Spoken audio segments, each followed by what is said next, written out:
Assalamualaikum warahmatullahi wabarakatuh. Ya, sebelum kita mulai pembelajaran, saya meminta kepada ketua kelas untuk memimpin doa terlebih dahulu ya. Ya, terima kasih. Anak-anak, selamat pagi. Apa kabarnya? Alhamdulillah. Ya, pada pagi hari ini kita masih bisa bertemu kembali ya untuk melanjutkan materi kita sebelumnya mengenai produk pengolahan hasil ikan. Nampaknya pada pagi hari ini wajah kalian tampak berseri-seri, tampak bersemangat gitu untuk melakukan pembelajaran pada pagi hari ini. Bahkan tadi ketika saya masuk kelas, kelasnya sudah bersih sekali, bangku-bangku sudah tertata rapi. Ini sangat menunjang untuk pembelajaran kita pada pagi hari ini. Gitu. Saya apresiasi untuk persiapan kalian sejauh ini. Semoga kalian bisa mempertahankan kondisi kelas seperti ini sampai ke depannya gitu. Baik, tak perlu berlama-lama lagi. Agenda kita pada pertemuan kali ini adalah presentasi ya. Presentasi mengenai proyek pembuatan produk pengolahan hasil ikan bandeng yang telah kalian buat minggu lalu. Saya akan menjelaskan dulu teknisnya bagaimana. Teknisnya adalah kalian akan melakukan presentasi sesuai dengan urutan kelompoknya. Jadi akan dimulai dari kelompok 1 hingga kelompok 5. Nah, nanti di akhir akan ada sesi tanya jawab dan tiap kelompok yang presentasi akan menyampaikan evaluasi dari produknya, baik dari sisi kelemahan ataupun keunggulannya. Sebelum kita melanjutkan presentasi, saya mau tahu, menurut kalian bagaimana cara untuk kita bisa mengevaluasi produk dari yang kita buat?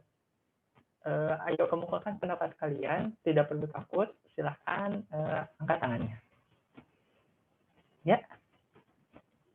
Ya, itu betul ya teman-teman.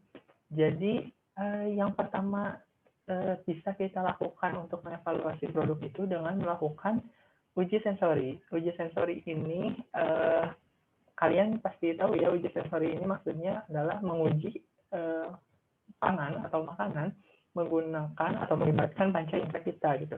Jadi kita merasakan makanannya, melihat bagaimana fisik dari produk yang kita buat, terus kita bisa meraba gitu bagaimana teksturnya, lunakkah atau keraskah atau basah atau bagaimana, dan lain sebagainya, mencium aroma misalnya.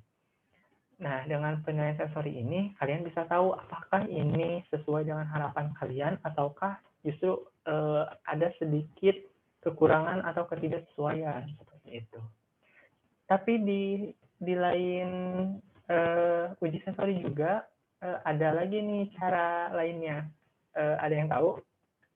Ayo. Ya itu betul. Yang kedua itu adalah dengan membandingkan apakah prosedur yang kita lakukan saat membuat produk tersebut sesuai dengan prosedur yang telah ada, ataukah justru malah tidak sesuai gitu, malah berbeda. Misalkan di prosedur yang ditetapkan itu seharusnya menunggu dulu minyak goreng panas 10 menit, tapi kalian menunggu minyak goreng panasnya itu hanya sampai 2 menit. Itu justru bisa mempengaruhi entah itu dari warna, entah itu dari tekstur, dan lain sebagainya. Seperti itu. Jadi nanti di akhir presentasi kalian juga menjelaskan evaluasi dari produk yang kalian buat gitu. Baik itu hambatannya atau hal-hal yang menunjang produk yang kalian buat itu berhasil. Seperti itu.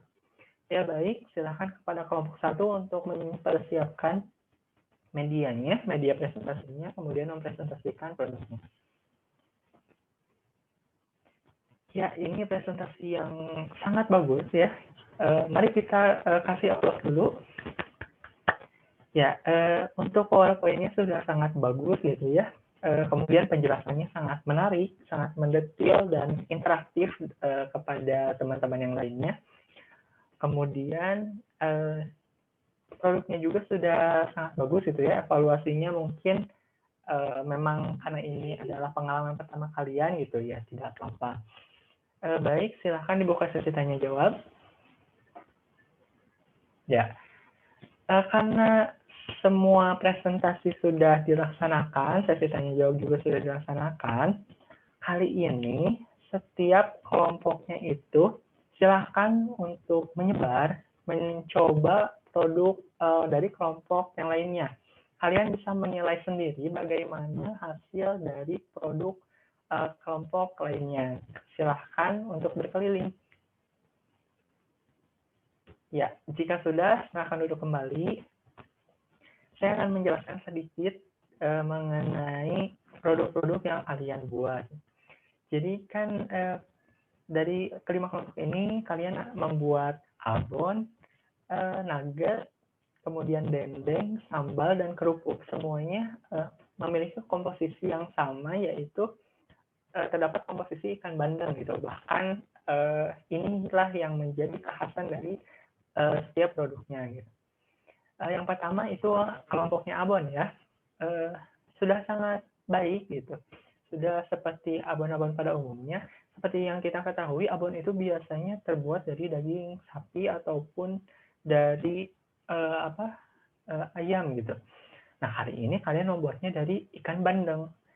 Nah, sebetulnya sama saja ya, ketika kalian merasakannya, tadi melihatnya bagaimana produknya, ternyata sama saja.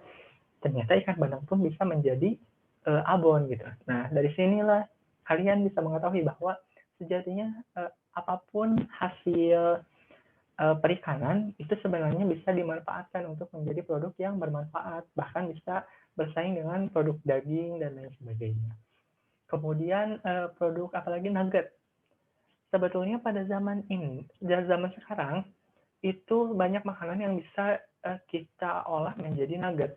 Ciri nugget itu biasanya menggunakan tepung roti. Apapun yang menggunakan tepung roti itu biasanya disebut nugget. Ada nugget tahu, nugget tempe, nugget pisang. Nah, sekarang kita membuat nugget ikan bandeng. Bahkan tadi setelah kita rasakan ya, rasanya itu unik dan enak gitu. Dari sini juga nugget ikan bandeng tuh bisa menjadi inovasi pangan terbaru gitu di Indonesia, seperti itu. Kemudian produk apa lagi? Dendeng.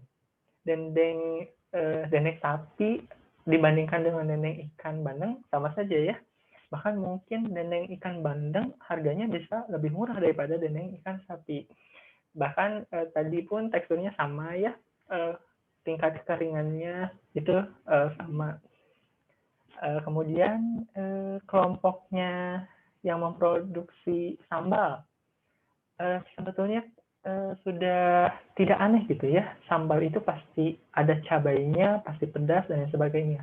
Tapi ketika kalian mencicipi, itu rasanya ada perbedaan tersendiri gitu ya, ada kekhasan tersendiri. Ada aroma-aroma ikan bandeng juga yang membuat sambal itu ada kekhasannya tersendiri, seperti itu. Nah, kalau misalkan kalian melakukan uji nilai gizi juga, bahkan